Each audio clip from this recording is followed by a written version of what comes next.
come to the high table first. And then I said, that is Professor Mrs. Njeze, my teacher.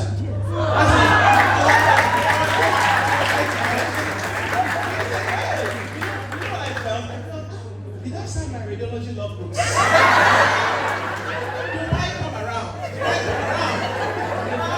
I was standing with 2 legs on one protocol. Now my legs are like this. Because Professor Mrs. Swara has come in. Welcome back. She was my teacher as well.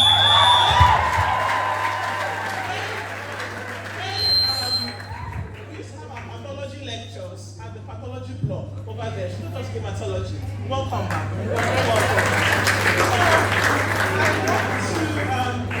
Just take our minds back to an error that was made earlier. Professor Mrs. Njeze, I don't know it was peppering my body when she was called. You might think it's a slip, but it's not easy. You get MBBS and get professor on top. But those of us who will go into the academics, I cut cap again. And a few days ago, I was at Moot Court for Professor Mrs. Okoye's inaugural lecture. And that was where I saw the gathering of my teachers. And I said, the beauty of medicine is that, to me, it's like a stream, a continuous stream.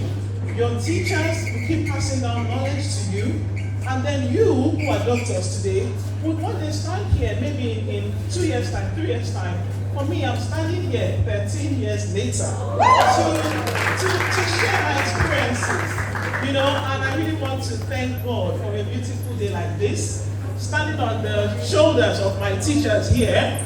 And I also want to stand on the shoulders of Mr. Oboago, who is my husband's uncle. He's a great mentor to us. And he decided to come today and join me and give me moral support. I want to thank God especially for a very special person who has been by my side since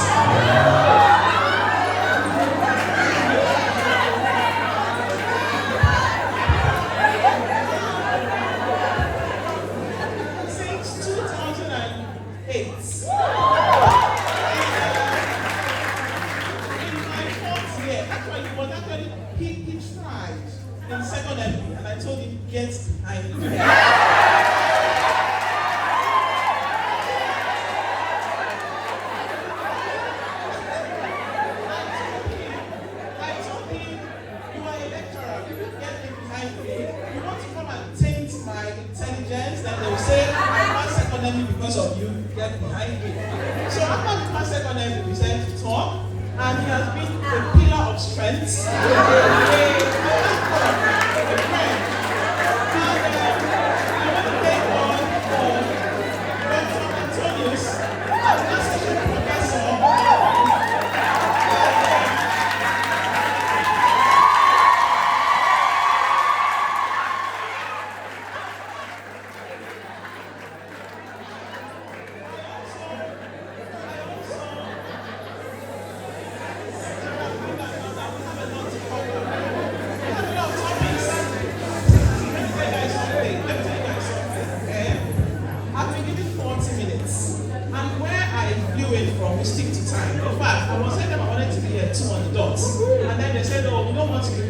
So 40 minutes is 40 minutes. I believe that punctuality is the spirit of business. So just calm down. There's so much ginger and cruise. So I want to thank Harrison, the president. We followed ourselves on Facebook for quite a while, and when he sniffed it in the air that I was around, he said, "SopranoDoctor, you have to come and speak to the FECAMDS site." So I was like, time no day, like you see me, like ever since I came back, it's either I'm in Aba with my parents, or I'm in Owerri, or I'm in Mpise. So many things. In fact, my husband has not even enjoyed me as much as my parents.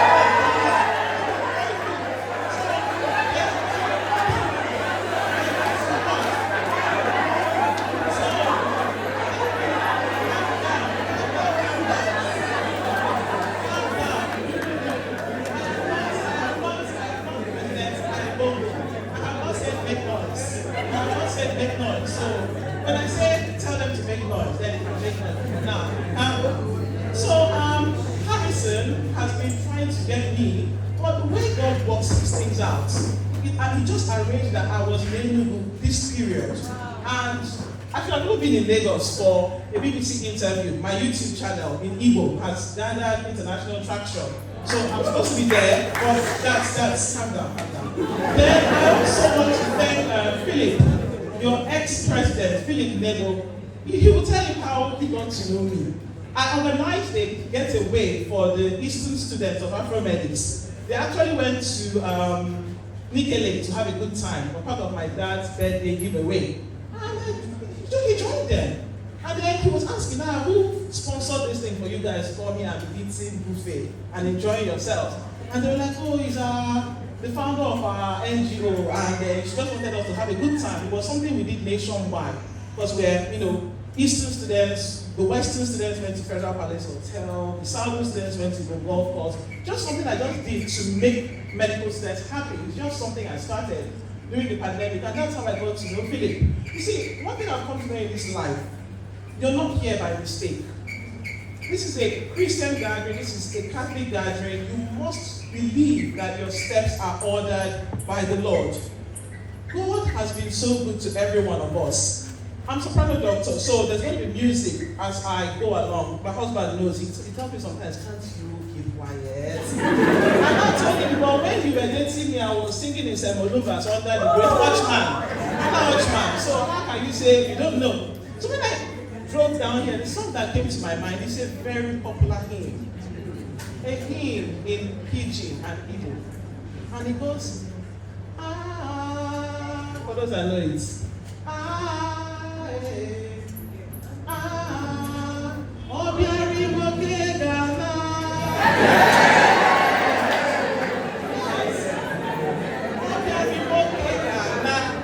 that was what we sang in 2009 when we crossed over from coming to Imoke is like my God. I don't know. I think final years are still here. Oh my goodness. Hey, I'm saying okay. Well, I'm just sharing my experience. We came here in 2010, and then coming here and seeing Imoke, some of us knelt down and said, so we are finally in the Imoke hostel. My goodness. So we are here. Let me tell you something. Give yourselves a round of applause.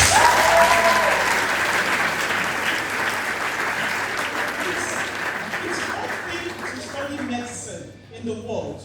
It's one thing to study medicine as an African medical student.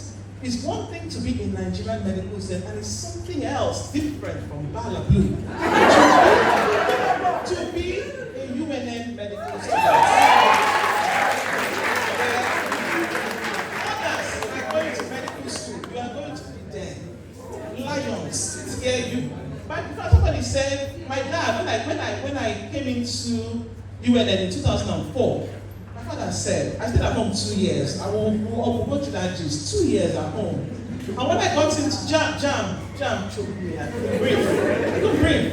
My father said, you come into UNEC, to UNM Soka and Emu Jambito. In 6 years, you're going to be a lioness. As in, you will tear anything to shreds. UNN does not just prepare you for the world of medicine, but for the challenges of life. And that's why I say sometimes when we look at the peculiarities of University of Nigeria, you come out. And when you intermingle with your colleagues, not just in Nigeria, but all over the world, there is a difference. A very, very big difference. And well done to all of you sitting down here. I know it's been a battle. I have my own stories to share. Maybe I may have been lucky because from that 2004 to 2010, there was no strike. We were in the time of Professor Nebo, so it was just smooth sailing. For people like us who were lucky, I say lucky, I didn't have a receipt, but when I graduated from medical school, I failed an exam. And I knew that failure was part of life and part of medical school, because for those of you who still want to do residency, you're going to do exams. So if you're thinking it's time to throw those books and that reading brain into the lagoon, bring it back. Because you will reach. And you will reach. And you will reach, no evidence. You will still reach. So,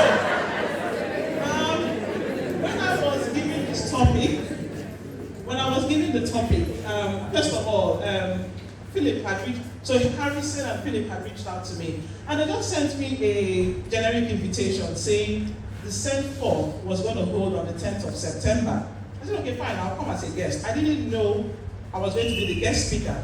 So it was like 3 days ago that Marvel, I don't know if it's Ifeanyi Miracle, yes, if I'm right, yeah, reached out to me and said, oh, we need your biography. I said, biography for a guest? He said, no, you're going to be the guest speaker. I said, oh my goodness, okay, so I need to prepare a speech. So I've been racking my brain, how do I marry all these things together? So the topic was just a few points. Life after school as a houseman, treat a specialty if one hasn't made a decision, saving up to achieve your goals, and how to japa. So it's that japa thing, permit me. I am a core Igbo girl. And there are certain things I feel, I don't want to use the word japa, I will use the word emigration until we find an Igbo word for it. Not that it matters, maybe these are just, what do you call it, eccentricities or sentiments. I will not just talk about emigration, I will talk about the chances of making it in Nigeria as well. Because that was one of the questions I was asked, is traveling abroad truly the only solution? And I will answer that to the best of my knowledge. If I go in, I want to thank the CMDA executives who gave us that wonderful worship praise session. I have a dual personality. My husband knows my story. My mom is not Catholic, my mom is Pentecostal, my dad, we are from a very staunch Catholic family. In fact, most of the priests and consignors and everything are from my family and my mom's family. So when I was in medical school, I had a dual heritage. I carried SCMDS on my head for a long, long time. I actually joined FECAMDS in my final year, so I can relate to both worlds. And when they talk about that joke about somebody went to CFP and there was no meat, I understood the beef, no meat today. So it's good to see everybody come together under one board to celebrate. It's a joint celebration for everybody. So, this is a Catholic gathering, and in all that we do, we always start in the name of the Father. Every Mass starts after the entrance hymn is always in the name of the Father. And as we are beginning this journey today as doctors, hold on to your faith. This is what I said to the 011, 012, 013 when we did our sendforth in 2010. It was in main hall. So I was actually thinking I was going to be in main hall, but it was shifted last minute. So I told them then, hold on to your faith. And I said, I really don't have much to say because I'm a baby Catholic. I actually did my first Holy Communion and my sacraments in my 4th year. But I said, I'm still growing. And today I can still say, I am still growing. Nobody really knows it all in the faith, be it Catholic or any other denomination. So we always begin with in the name of the Father and of the Son and of the Holy Spirit. And I will say, dedicate your medical journey to God from the word go. From the very word go. He is the one who gave me this gift of medicine and surgery. Just like the person who opened the opening prayer said, so many have yearned for this. In my first day, we were 700. Yeah, we were 700. It was wild. You know, it's a wild, wild west. And when we graduated, I don't know how many we were, but it was one of those things that make you realize, like my dad told me at Eboref, he said, you will read like your life depends on it. You see all these people here, they want that MBBS that you want. You have to read. And I'm sure most of you would have realized with time it's not by reading, it's not by jacking, it's not by TDB, it's not by those of them who are sitting in the front every time. In my first year, I was if there's anything flatter than triangular students. From GS, Marion Johnson building, I'm running to Jim Baz. From Jim Baz, I'm running for fellowship. From fellowship back to the library. I didn't even have a social life. It was when the first semester, the first term results came out, and I had a D in physics. I said, what's it with this? I beg you. I had to start looking for fun things to do. I said, nobody told me that you would not just pass through the university, but the university has to pass through you. I started going to watch the theater arts students perform every Saturday. I love the arts. I love music. I used to go and watch them perform. I used to sing at the Anglican church then in Osaka. I used to sing there. Some Sundays I'll go to the Anglican church. Some other Sundays I'll go to St. Peter's. My roommates used to call me a religious prostitute. They did not understand my denominational heritage. So that's when I said, you know what, you have to enjoy the university. And it's just like a reminder to us today, for the fact that you're alive, make sure you're enjoying every moment. Don't let the hardship, the cost of living crisis, the sapaism of Nigeria prevent you from enjoying now. Because when you're sitting down thinking about tomorrow, you're missing out on now. And when you're sitting down worrying about yesterday, you're still missing out on now. Somebody said, only now exists. Yesterday is gone. Tomorrow we're not even guaranteed. It's by the grace of God that we'll sleep and wake up or even see the next minute. We could even be here and anything can happen. We were in Glasgow when some people were in a pub, just having a Christmas lunch, and a helicopter fell through the roof and killed about 8 people. So they would not say they were out, they were inside. So our next breath is by grace. And all we can do is enjoy every moment. If you did not enjoy medical school, make up your mind that you will enjoy your medical career. Because this is for life. You have to start finding a way to say, I will be happy in this journey of medicine because it can be very, very challenging. So, like I said, it was in my second semester of final year, or first year, I decided to start enjoying medical school.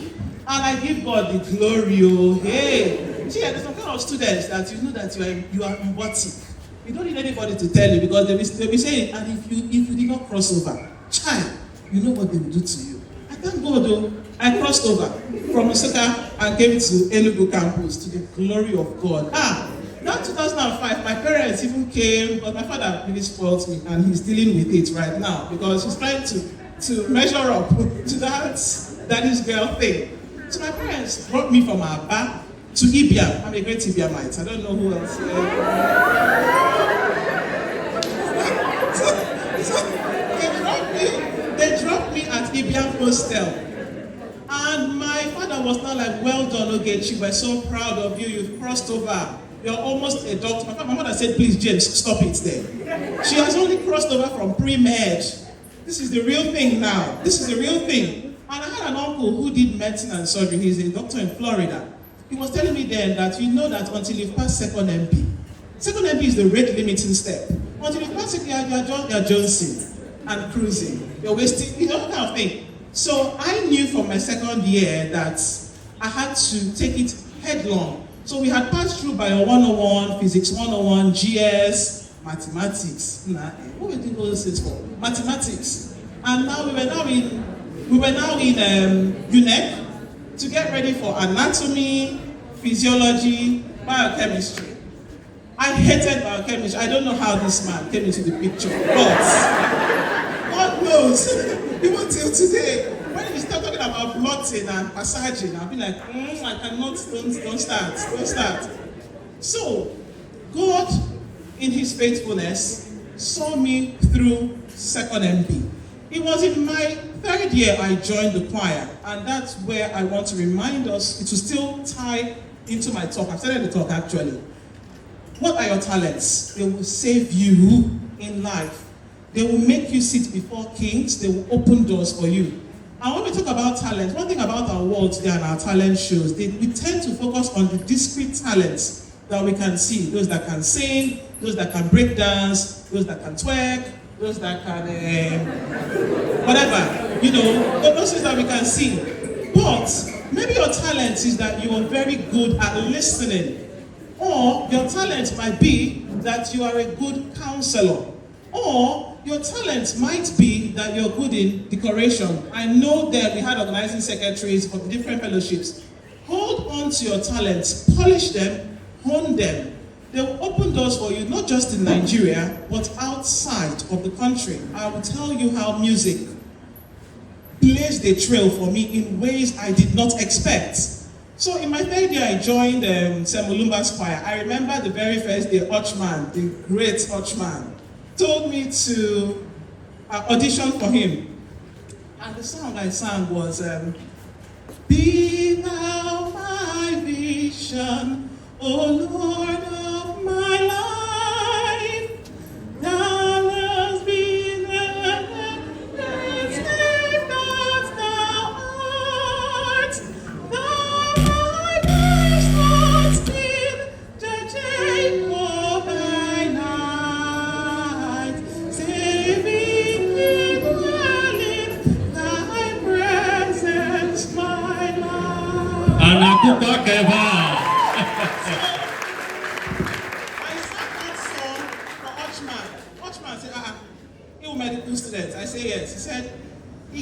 clear your country and the duodenum. I say, what's the link between, once you say you're a medical student, people have to impress and move stuff. They were moving locomotor brachialis because you said you're a medical student. So that's how I joined the choir. I remained in the choir from my second year, even till we came to Imoke. I used to sing with the School of Nursing choir.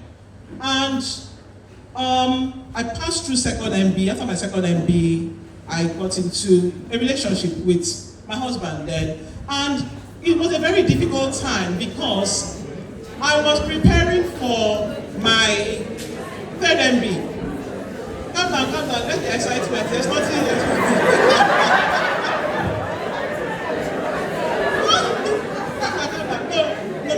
When I say relationship, it was talking stage.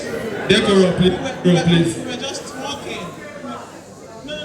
We were just talking. It wasn't an easy journey. Well, when it comes to relationship, which is what part of what I've been told to talk about today, you must know what you want. What you want may be very different from what your parents want for you, and that was my story. I'm an Mbise girl, and in our place they say Adam Bisade Ejemba. None of my aunties, none of the ladies have even stepped out of Imo State. And then this is me, Adade James, coming to tell my father. In fact, I didn't even know how to tell them.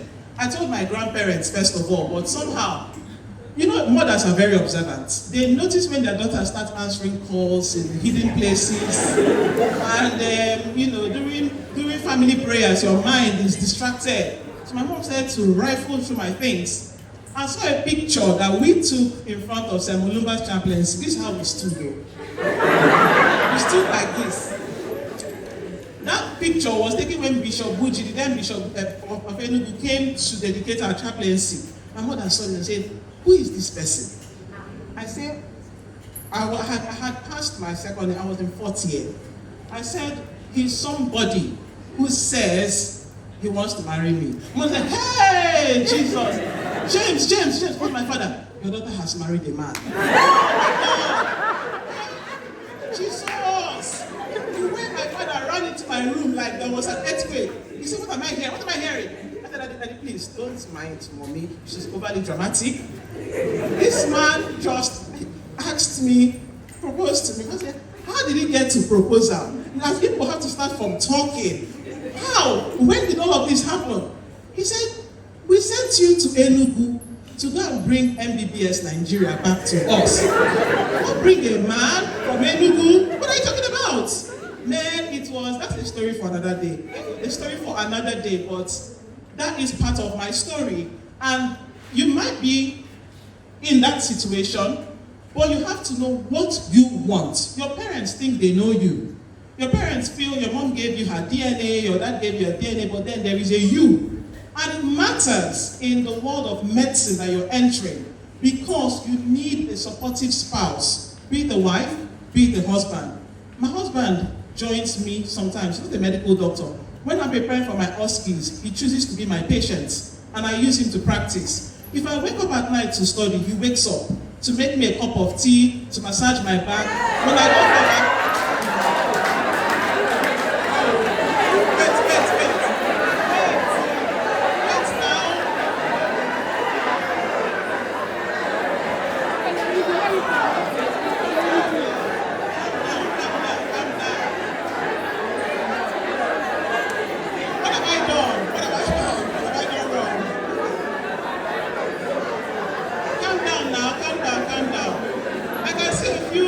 serious people who are their faces, they're not even smiling. I like that. So, and it did not start today. It started from UNEC. I'll wake up in the morning, I'll say, you ask me, how was your night? I say, I couldn't sleep. Ibian mosquitoes and Ibian rats. He will go to Kenyatta and Gamba. He bought me my first Binatone fan. When he buys these things, he will buy Gary. He will buy Gary. No, calm down. No. I not say, wait. I didn't say he will buy me expensive jewelry. He will buy me plantain, Gary, fish. He will buy me these things that a student needs because he already knew that he was competing with a father who loved his daughter like a lion. Where does he enter? My father was giving me there was no space to enter. So those little things. that he knew he could do, he would do. You know, he would tell me sometimes I'll go for choir practice, and again I was in Omsa House of Rep. He would call me, he would say, "Where are you? Where is that noisy place you are?" He'll be hearing order at the back. He'll be hearing, "Mr. Speaker," you see, I thought we're supposed to be reading. I'll be like, "I'm in Omsa House of Rep." He said, but you're preparing for your exam. He was very concerned about the nitty-gritty, which were not the things that people felt mattered. They were like, my mom was even saying, "You somewhere that should be getting you expensive lace, this, that." I said, "Mommy, I know what I want. I love the academics. I've always loved teaching and academics right from time. And you need to know your life partner because they should be in tandem with you as you grow, depending on what you want to do with your career." You know, some people think it's only the husband that matters. Okay, till you marry a nagging wife or till you marry a nagging husband, you know, you need to pray and seek clarity and make sure it is your friend, not your, well, it depends on you. If you believe in your parents 100% and you believe that the person they're bringing for you against your own choice is better, you know, it may be very, very hard. But make sure you find a way to convince them because you will live with these persons for the rest of your lives. So, he left in my fifth year, because we were here for my fourth MB results. And one thing about my fourth MB was a miraculous year. In my fourth year, I was the editor-in-chief for CMDA. Imagine carrying that burden, reading for Pat and Fam, and having all the war going on with my parents about this man will won't marry you, God. My family in America, everybody was involved. They called village meeting for me. It was that, so all that stress. And in that fourth year, our then lecturer, Professor Nzebu, he just started a competition. He said for the first 3 in pathology, he would take them for a conference to the US. I didn't even really count myself, but I had so much. I was being editor-in-chief, this is 4th year, and every other thing, member house of everything I was carrying. But to the glory of God, I was the second best in pathology that year.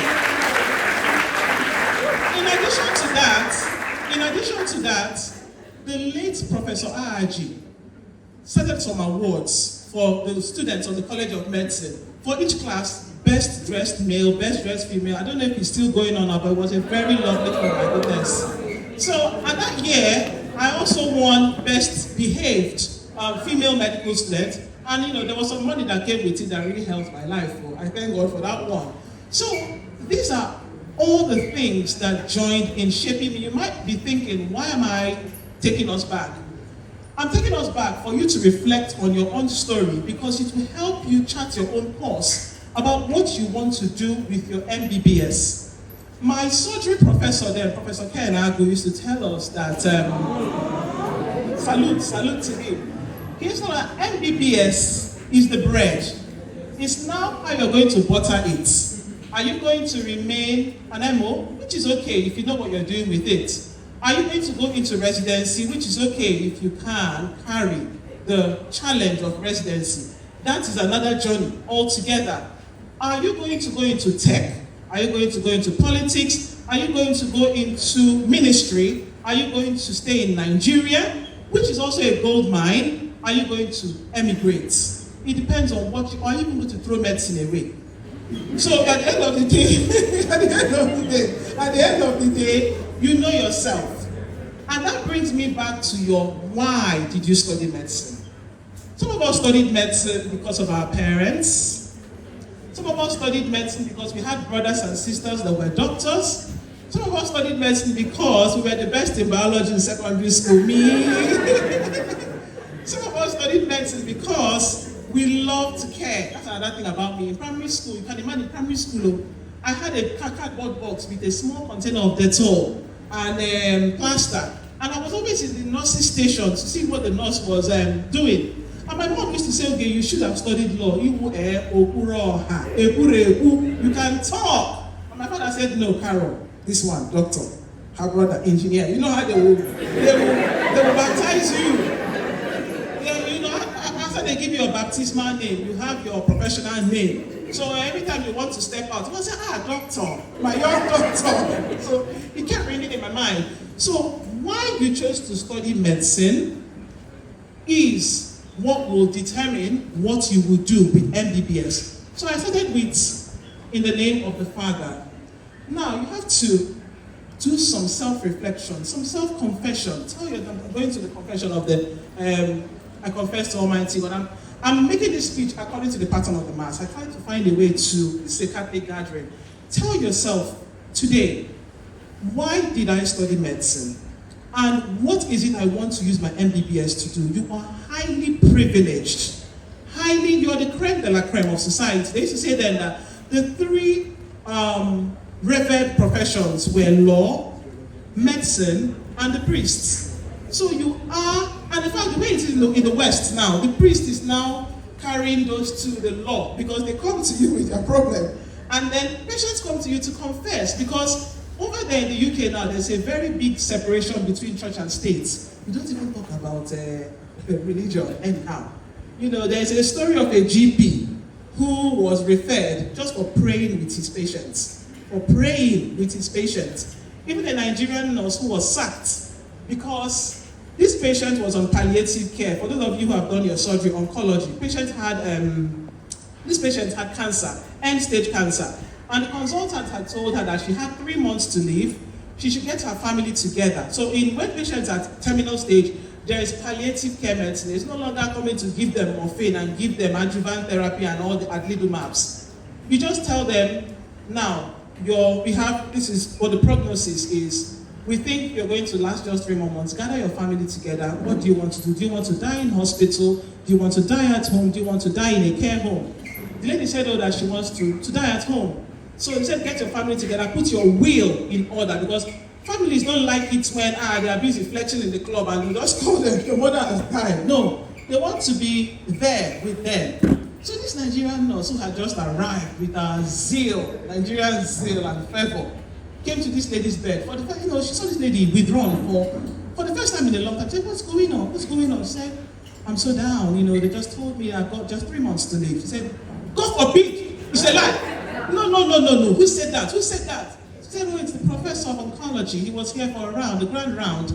And I just want to call my children. She brought out her phone to call her children. This nurse snatched it.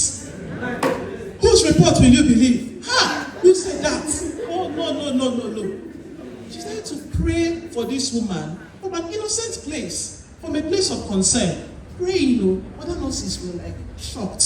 They've not seen such a display in a long time. She now told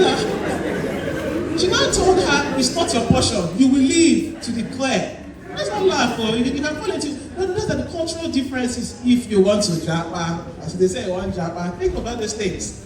Now, she told this lady, the lady said, so you mean that professor doesn't know what he's saying? She said, God Almighty has to declare a thing before it comes to pass. So when the professor came, I think the next day, just to see her, to find out if she's called her family, she said, I'm not calling my family again. I believe I'm going to leave. He said, what are you talking about? He said, that nurse there. They just told this lady to come close. Removed her pin, first of all. Told her to go to the disciplinary committee downstairs. It was a very big issue. In fact, I've discussed it with some of the medical students I mentor, and there was a lot of debates. But you need to know the rules of wherever you want to emigrate to. We enjoy so much religious freedom in Nigeria. This thing we're doing here like this, and dancing. If people lived across the road, they would call the police for us because they would say that it's noise pollution. If you're going to worship, it's going to be in enclosed spaces. So we've learned how to remain rooted in our faith, practice our faith, and evangelize in ways that, I don't know how to put it, but you will learn in time. So, what is it that made you study medicine? And why did you study medicine? Now, when it comes to a choice of specialty, you're here now. By God's grace, we've all got our MBBS. Choice of specialty can depend on personal factors or it can depend on external factors. Personal factors, number one, what's your passion? This might change with time. Like me, when I was in medical school, pediatric surgery was on my mind like no man's business. I love children and I really wanted to be a surgeon. And when I went to do my house job, just one night shift where I do like this, I say,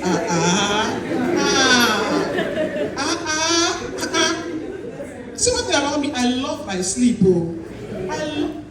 He knows. I love my sleep. I said, this is what I'll be doing. And it's always in the night. Surgical reg on call. Somebody is hemorrhaging from the rectum. This is a surgical reg on call. They will start rushing into theater. I am struggling to sleep. And you want me to keep awake and be anastomosis? No. So that was when I said, I have to know what it is I'm really, truly passionate about. So it was in doing my house job that my passion began to shift. And I said, okay, I will still stick with pediatrics. Let's remove the surgery. Your capabilities, that's number 2. What are you capable of doing? Truly capable of doing. This month of September is sickle cell month as well as suicide prevention month. So I'm doing a bit of a study on sickle cell. We did have a number of classmates that were sickle cell patients. And I remember there's a doctor friend of mine in the UK. She's a sickler, but she was born in the UK. Her parents are well educated about what to do. She studied medicine. What she's doing now, she's doing an academic program in orthopedics. And she wanted to be an orthopedic surgeon, but her mentor had to sit her down and say, can you stand the stress? Standing for long hours, it's a very strenuous job. So she decided to do something academic. Then you need to also tell yourself the truth about your age.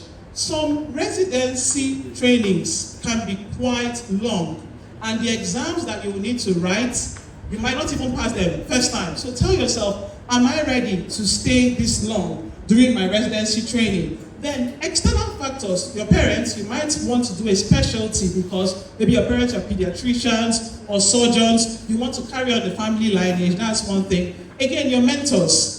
You might want to follow in the steps of your mentors and make sure that you've got people to mentor you in whatever specialty that you want to do. And then availability of jobs. There is nuclear medicine, which is a new area. I learned it during Professor Ifeoma Okoye's inaugural lecture. And there are some new areas that are coming out so that if you feel, I couldn't get into ONG, or I couldn't get into this, you can find other areas where you can blaze the trail and go in there. And then, so I've talked about the things that make us choose a specialty. Another thing that can determine your choice of specialty is when you finally japa. Most people here, over there, I've got friends who finished their surgical training here, or obstetrics and gynae, or long courses, and then they came to the UK and found out that there was no space. There was no space, or there was no need for it, or went to Canada or Australia, and then you find yourself having to retrain or do some other specialty that you didn't know you would do. And that's the thing about life. You have to be flexible. Don't just say, oh God, because I couldn't get this, you get frustrated, you get annoyed. That training you got will never waste. It might come up somewhere, like now I have a friend who did surgery, but he's training as a general practitioner. I'm a general practitioner. And what he does now is a general practitioner with special interest in surgery. So he gets more money for that because he's not just a GP, he's a surgeon as well. For me, I'm doing a program in medical education because I like to teach. And then there is this new program that's come up in the university where I live, that is music therapy, which is something I want to do. It's a new field I think we have a very few musical therapists in Africa. And it's one of those things, you might just choose a new field and say, this is what I'm going to do. Now, so I talk about choosing a specialty, saving to achieve your goals. Hey, see when that commerce enters, the bonus amounts. You see how people say, this salary is big, oh. Save. All the exams you write, you will pay. National, primaries, West Africa, all of them, my chiefs are here. You will pay. And please, save money. You are a doctor. Daddy, there's no money. Good to take you quiet. You are a doctor. Who wants to know? You are a doctor. What are you talking about? All those your cousins, brother, GCE, WAEC, you will be telling them there's no money. You have to step up. So make sure you are saving. You can decide to open an account. Like as a GP, our final exam was £1,500.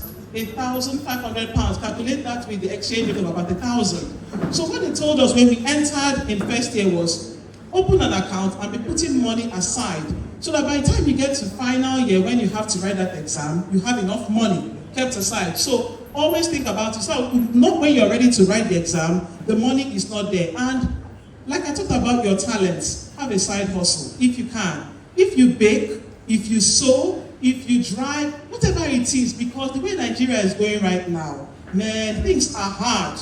And the fact that things are hard does not mean that Papa a doctor and Mama a doctor, okay, will not ask you for. They will ask you, and you have to treat them with cash and physically. So you have to be ready, knowing that you're responsible for your family. And then, how to jabba? You have to decide what it is you want to do. There are opportunities in Nigeria. There are opportunities in Nigeria. You may say, hey, why is she talking? Because somebody that is coming from our blood. Yes. I have interacted with some of my colleagues who own hospitals and are doing so well for themselves. And sometimes I really wonder, I really miss home because my personality is more suited for Nigeria. I'm a noisemaker. And it makes me clash with people because the British, they call them having a stiff upper lip. This is how they laugh. Oh dear. You don't tell anybody sorry over there. Nobody really cares. You can live like where I lived during my trade. I lived there for 5 years. I did not know my neighbor. Christmas Day, you will look out, loneliness will finish you. Will kill you. You this solitary lifestyle. And that's why mental health is such a big thing there. Depression finished me. Me that could never believe that depression was real. Until I started to see the signs, the anhedonia, the not wanting to do the things I enjoy, ruminating. And, during winter, very soon it will be winter. And then 4 o'clock, Chiejela is dark. And it will remain dark and cold and wet till like 10 a.m. And you've come from this sunny Nigeria where you can just sit down home with your friends. Anyhow, look at the 4 of you are sitting. You will stand up and give them personal space. In fact, on BBC, they define personal space as from your umbilical this thing to the other person, it should be 10 cm. Give me my personal space. That kind of thing. So these are some of the cultural nuances. And right now, no. You have to know this. You will have to tone down your character in ways you never expected. And then I don't even want to talk about in this world of today, as a black doctor, this thing, you will see things that you never believed in this modern world are still happening. And some people do it to make themselves feel better than they are, or to make you feel less of yourself. And that's why you must always remind yourself you're a lion. You're a lioness. Nobody can make you feel less of who you are. When I went there, I wanted to do immunology, and I was told immunology is kept for a select few. I'm so sorry. Because immunology, they don't do night shifts. So you're like, oh, I'm afraid, Dr. Ogeki. I said, Ogeki. I said, we're not going to be able to absorb you. Even the exams, we don't think you can. They're very expensive. And then I said, okay, let me go and do a master's in immunology in Queen Mary. And I checked the school fees, £19,000. Nobody told me to go back and go and recalculate my life. And that's when I decided to do general practice. And I've come out, and I'm 6 years post general practice. I've got my own YouTube channel because I love to teach, as you can see. I've got my YouTube channel. I teach in Igbo, in English, and in Pidgin. And I really want to thank the admin of UNTH. They use my videos. If you follow the UNTH Instagram page, you'll see my videos I've done, and it has helped our people a lot, because as a doctor, you must know how to teach in the language your patients understand. Very important. If you come to the abroad and you give a patient 110 converting enzyme, they say, oh, what's your name? Sorry. Yeah, Dr. Jennifer, what's this you're giving me? You say, captopril. How does it work? You think that pharmacology study you treat them, you will now go and remember how the ACEIs work. Say, oh, okay, what are the side effects? You will now start to tell them, my grandmama had angioedema, and I do have angioedema. Oh, you will now say, okay, that's right, I can't give it to you. I have to give you this other one. You have to know how to teach your patients in ways that they understand. Just like I teach in Igbo, we don't use things like esophagus, we use food pipe.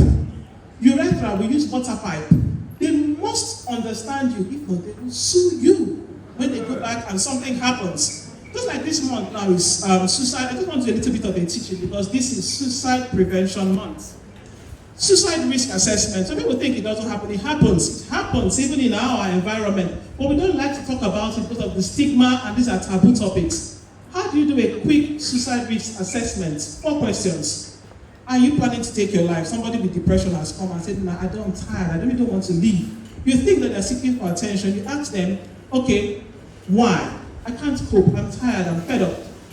Have you made plans? Some of them have bought a rope. Some of them have bought sniper. Some of them have bought the sharpener. Some of them have bought a gun.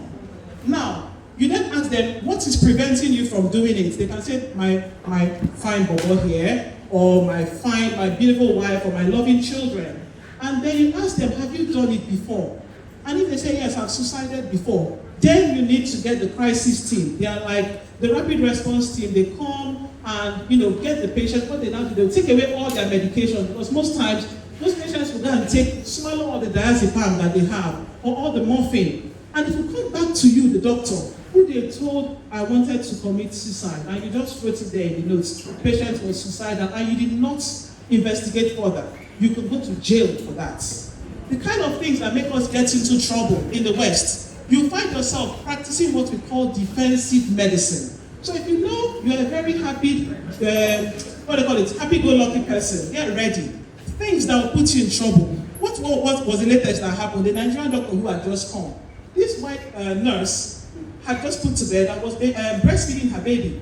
And she just told the matron on duty, "Hi Colette, I just want to go down to the crèche and express some breast milk for my baby. I'm going to be back. I might just overshoot my break time by 5 minutes. Is that okay?" "All right, okay, you go. And she was going. This Nigerian doctor who, there they'll call you darling, sweetheart, you think it's still are just names. So he now saw this. He just saw this girl. He said, "Oh, where are you going to?" She said, "Oh, I'm going to go and express breast milk." He said, "You're looking so full. Your breasts are looking full." She reported it for sexual harassment. The case is being investigated right now. And one more thing, if you want to jack out, if you want to emigrate, you may not get the job that you want at first. Our license is not recognized, first of all. So you write IELTS. If you want to do a foreign exam, start early to prepare. Like me, when I did mine, my husband was already there. So he registered me for the exam within a year of graduation. The rule then was, if you can apply for PLAB within a year of graduation, they will waive IELTS. So I didn't do the English exam. I went ahead to PLAB 1 and PLAB 2. If you're going to go via the route of doing a master's, try and do your PLAB 1 here. So that by the time you go, it's just PLAB 2 that's remaining for you. It will eat your money. So save your money. And while you're doing all this, please write your primaries. In case JAPA does not work for you, you would have a career that would favor you. Sometimes people think, I must. That's why I said, confess, ask yourself, God, what is it that you want for me? So I think we would have another session, because the JAPA story, we're planning to arrange one on Afro-Medics. I want to end with the song now before I'm going to end. So there is so much to dissect, because so many people have gone there and realized this is not the place for me. My God, what is this? You bring your children cry more than 10 minutes, social services at your door. You slap your child, you will go to jail for that. There's a GP now, who's 16-year-old boy, this one reading for GCSE, was playing with his white friends, and the father came in out of, because father is a doctor. How can I be making this sacrifice for you? You're here playing, how why? His white friends went on Instagram Live. The police was accusing jail. Your children would, "Shut up, mama, shut up, dada." You'd be like, "Chineke dey." So these are the cultural differences. They will call you by your name, as long as it's your white hair. Now, what is your name? What's your name? Charles. They'll call you a 5-year-old Charles. I don't like this plaster. Change it to a Barney plaster. You'll be like, after all my efforts. Yeah?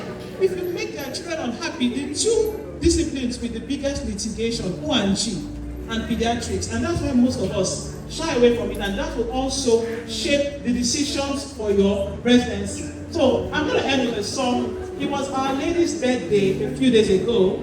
So I'm going to sing Ave Maria. I had so many songs here, but I want to keep to time. So it's the Ave Maria. Can you play it? Can you play it? Can you play Ave Maria?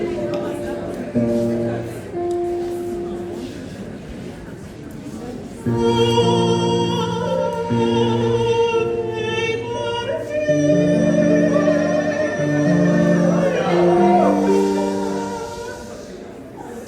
Thank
you all.